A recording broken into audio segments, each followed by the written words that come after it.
أعوذ بالله من الشيطان الرجيم بسم الله الرحمن الرحيم أولم يروا كيف يبدئ الله الخلق ثم يعيده إن ذلك على الله يسير قل سيروا في الأرض فانظروا كيف بدأ الخلق ثم الله ينشئ النشأة الآخرة إن الله على كل شيء قدير يعذب من يشاء ويرحم من يشاء وإليه تقلبون وما أنتم بمعجزين في الأرض ولا في السماء وما لكم من دون الله من ولي ولا نصير والذين كفروا بآيات الله ولقائه أولئك يئسوا من رحمتي وأولئك لهم عذاب أليم فما كان جواب قومه إلا أن قالوا اقتلوه أو حرقوه فأنجاه الله من النار إن في ذلك لآيات لقوم يؤمنون وقال إنما اتخذتم من دون الله أوثانا مودة بينكم في الحياة الدنيا ثم يوم القيامة يكفر بعضكم ببعض ويلعن بعضكم بعضا ومأواكم النار وما لكم من ناصرين۔ بھلا کیا ان لوگوں نے یہ نہیں دیکھا کہ اللہ تعالیٰ کس طرح مخلوق کو شروع میں پیدا کرتا ہے پھر وہی اسے دوبارہ زندہ کرے گا؟ یہ کام تو اللہ تعالیٰ کے لیے بہت آسان ہے۔ کہو کہ ذرا زمین میں چل پھر کر دیکھو کہ اللہ تعالیٰ نے کس طرح مخلوق کو شروع میں پیدا کیا، پھر اللہ تعالیٰ ہی آخرت والی مخلوق کو بھی اٹھا کر کھڑا کرے گا۔ یقیناً اللہ تعالیٰ ہر چیز پر قادر ہے، وہ جس کو چاہے سزا دے گا اور جس پر چاہے گا رحم کرے گا، اور اسی کی طرف تم سب کو پلٹ کر لے جایا جائے گا، اور تم نہ زمین میں اللہ کو عاجز کر سکتے ہو اور نہ آسمان میں، اور اللہ تعالیٰ کے سوا تمہارا نہ کوئی رکھوالا ہے اور نہ کوئی مددگار۔ اور جن لوگوں نے اللہ تعالیٰ کی آیتوں کا اور اس سے جا ملنے کا انکار کیا ہے وہ میری رحمت سے مایوس ہو چکے ہیں اور ان کے لیے دکھ دینے والا عذاب ہے۔ غرض ابراہیم علیہ السلام کی قوم کا جواب اس کے سوا کچھ نہیں تھا کہ انہوں نے کہا قتل کر ڈالو اس کو یا جلا ڈالو اسے، پھر اللہ تعالیٰ نے ابراہیم علیہ السلام کو آگ سے بچایا۔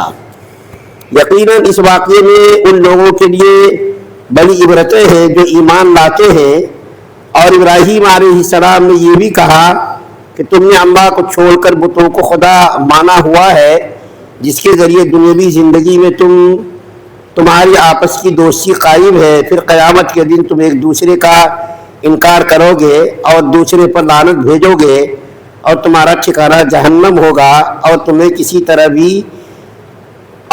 کسی بھی طرح کے مددگار میسر نہیں ہوں گے۔ سورہ العنکبوت کی 19 سے لے کر کے 25 نمبر تک کی آیات آپ کے سامنے تلاوت کی گئی ہے۔ اس سے پہلے حضرت ابراہیم علیہ السلام نے اپنی قوم کو جو خطاب کیا تھا، اپنی قوم کو نصیحت کی تھی، وعظ کی تھی، درد اور سوز میں ڈوبی ہوئی نصیحت کی تھی، اور بتوں کی پرستی سے اپنی قوم کو خبردار کیا تھا کہ بتوں کی پوجا مت کرو، اللہ تعالیٰ کی پوجا کرو۔ اس کے بعد یہاں جو بیچ میں 19 سے لے کر کے 23 نمبر تک کی آیات میں اللہ تعالیٰ نے بیچ میں کفار مکہ کو خطاب کیا ہے۔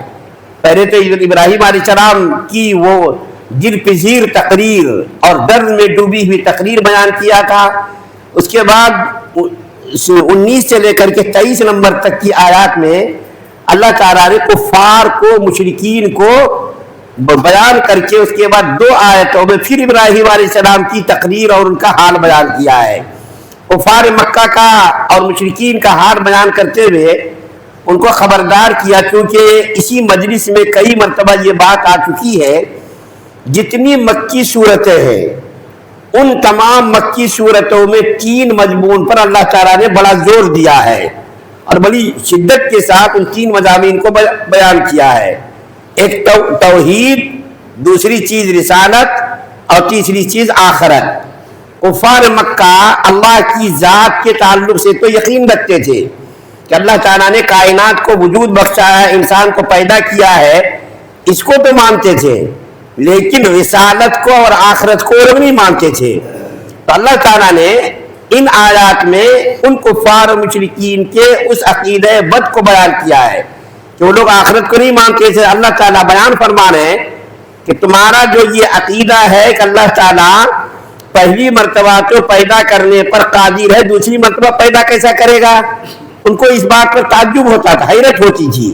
اور وہ لوگ کہتے تھے کہ جو انسان مر کر کے مٹی بن جائے گا اور مر کر کے مٹی میں چلا جائے گا، گوشت پوش گل کر کے مٹی بن جائے گا، کیسا وجود بخشیں گے؟ قرآن کے اندر سورہ یاسین کے اندر اللہ تعالیٰ نے اس کا جواب دیا اور دوسری جگہ بھی جواب دیا. قُلْ يُحْيِيهَا الَّذِي أَنشَأَهَا أَوَّلَ مَرَّةٍ وَهُوَ بِكُلِّ خَلْقٍ عَلِيمٌ، کہ جس خدا نے تم کو پہلی مرتبہ وجود بخشا ہے وہ خدا دوسری مرتبہ بھی پیدا کرنے پر قادر ہے. اور تم جو یہ عقیدہ رکھتے ہو کہ اللہ تعالیٰ نے پہلی مرتبہ جو پیدا کیا اور دوسری مرتبہ پیدا کرنے پر قادر نہیں ہے، ایسا کیسا ہو سکتا ہے؟ تو اللہ تعالیٰ نے 19 سے لے کر کے 23 نمبر تک کی آیات میں اپنی قدرت اور اپنی طاقت کا لوگوں کو احساس کرایا ہے کہ اللہ تعالیٰ کی ذات کیسی قوت والی ہے، ہر چیز پر اللہ تعالیٰ قادر ہے. جس طرح تم کو پہلی مرتبہ اللہ نے پیدا کیا اسی طریقے سے تم کو دوبارہ بھی پیدا کرے گا. اور تم کو جس پانی کے چند قطروں سے وجود بخشا ہے اور تمہاری بہترین شکل و صورت بنائی ہے، وہ خدا دوبارہ پیدا کرنے پر کیوں قادر نہیں ہوگا؟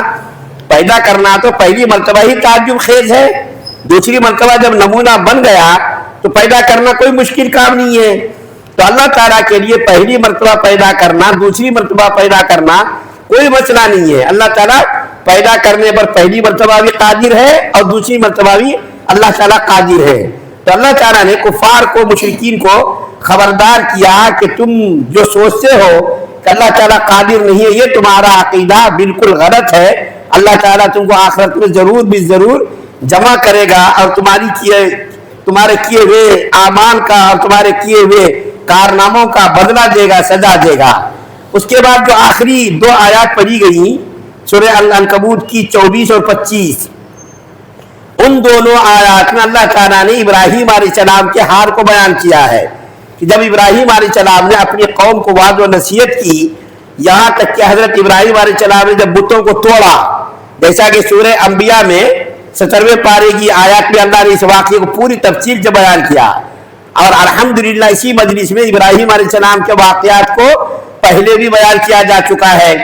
تو جب ابراہیم علیہ السلام نے بتوں کی مخالفت کی اور ان کی توہین کی، ان کو توڑا، تو جو اس زمانے کے مشرک تھے، بادشاہ اور جو ان کی قوم کے لوگ تھے، انہوں نے آپس میں یہ مشورہ کیا کہ ابراہیم علیہ السلام نے ہمارے بتوں کے ساتھ توہین کا معاملہ کیا ہے، اس کے لیے اب کیا کرنا چاہیے؟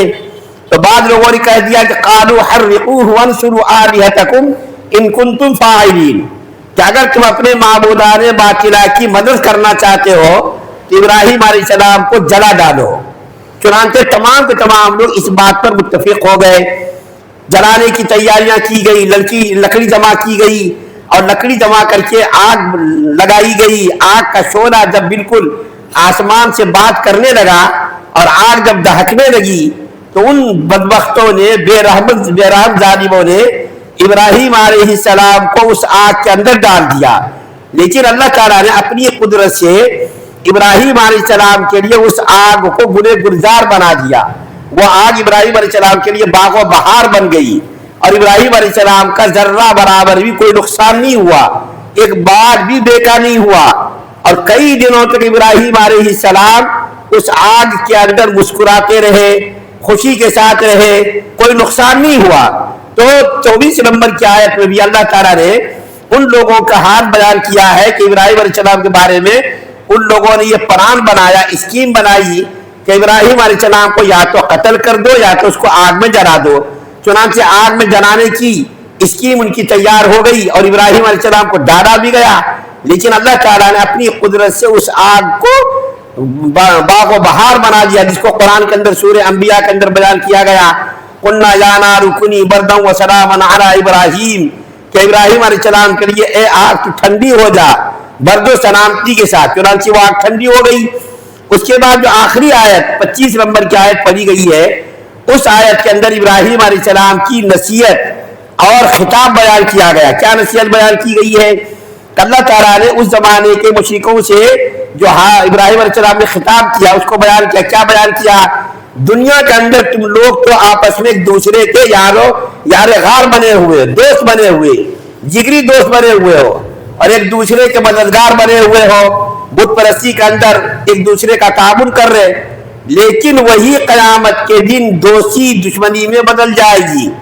دنیا کی دوستی یہاں تو چند روزہ دوستی ہے، لیکن آخرت میں یہ ساری دوستیاں ختم ہو جائیں گی اور ہر ایک دوسرے سے منہ چرائے گا کہ ارے کہیں ایسا نہ ہو سامنے والا مجھ سے نیکی مانگ لے، میں آپ سے ڈروں گا آپ مجھ سے ڈریں گے. قیامت کے دن یہ دوستیاں کام آنے والی نہیں ہے اور ایک دوسرے کے اوپر لعنت بھیجیں گے، ایک دوسرے کے اوپر لعنت بھیجیں گے اور کہیں گے کم بختو تمہاری وجہ سے ہم گمراہ ہوئے، تمہاری وجہ سے ہم راہ حق سے ہٹے، تمہاری وجہ سے ہم نے خدا تعالیٰ کا انکار کیا، نعوذ باللہ تم نے ہمیں گمراہ کیا. وہ کہے گا نہیں تم نے ہمیں گمراہ کیا، وہ کہے گا تم نے ہمیں گمراہ کیا. ہر ایک دوسرے پر الزام ڈالے گا اور ہر ایک دوسرے کو لعن طعن کرے گا کہ تمہاری وجہ سے ہم گمراہ ہو گئے. تو اللہ تعالیٰ نے 19 سے لے کر کے 23 نمبر تک کی آیات میں کفار و مشرکین کا جو عقیدہ تھا، عقیدہ آخرت، اس کا انکار وہ لوگ کرتے تھے، اس کو بیان کیا. اور اس کے بعد 24 اور 25 نمبر میں حضرت ابراہیم علیہ السلام کا جو مشرکوں نے جلانے اور مارنے قتل کرنے کا پلان بنایا اس کا تذکرہ کیا. اور 25 نمبر پر اللہ تعالیٰ نے فرمایا کفار آپس میں جو یہ دوستی کر رہے ہیں یہ دوستیاں آخرت میں کام آنے والی نہیں ہے، بلکہ یہ دوستیاں دشمنیوں میں بدل جائیں گی، عداوت میں بدل جائیں گی، نفرت میں بدل جائیں گی. اس میں ہمارے لیے بھی عبرت کا سامان ہے کہ دنیا کے اندر دوستی بھی اللہ کے لیے کرنی چاہیے اور دشمنی بھی اللہ کے لیے کرنی چاہیے. وہ دوستی جو اللہ کے لیے کی جائے وہ قیامت میں کام آنے والی ہے اور وہی دوستی قیامت کے دن میں کام آئے گی. اس لیے مسلمانوں کو بھی چاہیے کہ دوستی کرے تو دیکھ لے کہ جس سے میں دوستی کر رہا ہوں وہ کیسا ہے، نیک ہے بد ہے. اگر بد ہے تو اس سے قطعاً دوستی نہ کرے، نیک ہے تو اسے دوستی کرنے کی کوشش کرے. اللہ تعالیٰ سے دعا ہے اللہ ہم سب کو سننے زیادہ عمل کرنے کی توفیق عطا فرمائے. سبحان اللہ وبحمدہ، سبحانک اللہم وبحمدک، ونشہد ان لا الہ الا انت.